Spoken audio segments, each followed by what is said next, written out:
Choose any ATM of your convenience and stand a chance to win gold sovereigns. Lanka Pay. The Cabinet of Ministers granted approval for the signing of a Memorandum of Understanding with Vietnam for cooperation on customs matters. The MOU is expected to reduce the cost of transactions between the two countries, aid in the calculation and collection of cross-border tariffs, prohibit the transfer of goods subject to limitations, and impose regulations related to the limitations. Meanwhile, Sri Lanka will extend the period in which relief is provided on deviation tax at 3 airports. Accordingly, the 50% free waiver from deviation tax provided to airlines that operate fixed-time flights to the Jaffna International Airport in Palali will be extended until the 30th of January 2026. While the same exemption provided at the Colombo International Airport in Ratmalana will be extended for a year from the 27th of March this year. Similarly, the complete exemption from deviation tax provided to airlines that operate fixed departure flights from the Mattala Rajapaksa International Airport will be extended for a year with effect from the 29th of December 2024.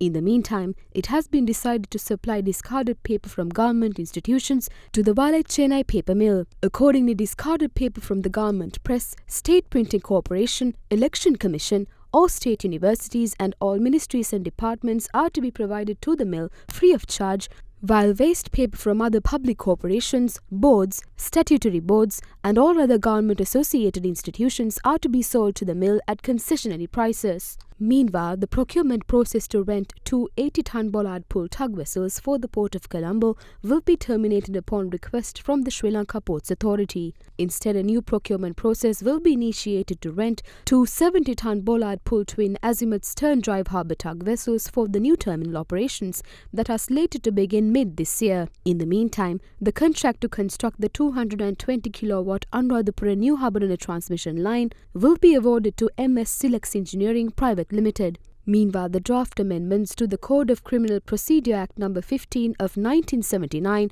are to be presented to Parliament for concurrence following clearance from the Attorney General. The amendments are expected to enable suspects or accused to be exempt from appearing before court in view of exceptional circumstances and include provisions for the remote recording of evidence and sending of summons to expert witnesses via email. In a separate decision, Cabinet has approved the signing of a Memorandum of Understanding between the Sri Lanka Tourism Promotion Bureau and China Media Group to utilize the group's technologies and expertise to position Sri Lanka as a leading destination for Chinese tourists. Similarly, approval was granted for the Ministry of Agriculture, Livestock, Lands and Irrigation to enter an agreement with China's General Administration of Customs regarding inspection, quarantine and health requirement protocols with relation to the export of chicken from Sri Lanka to China. In the meantime, approval was also granted to sign the certificate of delivery for the 35.7 million yuan worth of emergency aid provided by China to small-scale fishermen of the northern and eastern provinces. The aid includes 75,000 fishing nets, 500 prefabricated housing units, and 1,630 tons of rice. Similarly, approval was also granted for the Ministry of Health and Mass Media to enter memoranda of understanding and cooperation agreements with the National Radio and Television Administration of China, the Xinhua News Agency, and the China Media Group. In the meantime, Cabinet has approved several new appointments. Accordingly, Special Grade Officer of the Administrative Service WGM Hemanthakumara will be appointed as the District Secretary and Government Agent of Trincomalee, while Professor P.B. Turney Pradeep Kumara of the Department of Oceanography and Marine Geology of the University of Ruhuna is to be appointed as the Director General of the Department of Coast Conservation and Coastal Resource Management. Similarly, Professor Viranja Karunaratne will be appointed as the Commissioner of the Sri Lanka Inventors Commission, while Senior Professor R.M.G. Rajapaksa and Dr. N.R.S. Aryaratne are to be appointed as the Assistant Commissioners.